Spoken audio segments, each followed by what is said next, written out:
नाज़रीन, हैदराबाद में crime reporter Ali गुल जोखियो की रिपोर्ट मुजिब हैदराबाद गोठ मीरा बख्श छिलगरी जो रहवासी नकली प्रेस रिपोर्टर और पुलिस जो टावट ज़वार छिलगरी जिनके खिलाफ कुछ ॾींहं पहिरियां हिन जे भाउ गोठ के वडेरे रईस समंदर खान बलोच पिण बयान ॾिनो हो, जेको पिण रिकॉर्ड ते मौजूद है। पर हिन पुलिस जे वाठी ते हद जो ऐसे छो को एक्शन वठण लाइ तैयार ही ना है।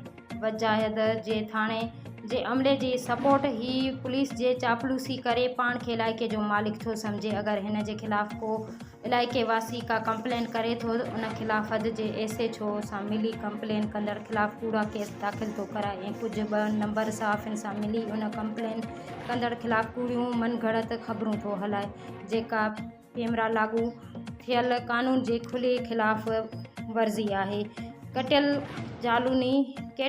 जालूनी जा विंदे वठे ताईं जी अवाम वो धंधो बंद कराने जो मुतालबो थी करे। जनाब SSP साहब का मज़ीद सबूतन से गड जल्द हाजिर थीबो।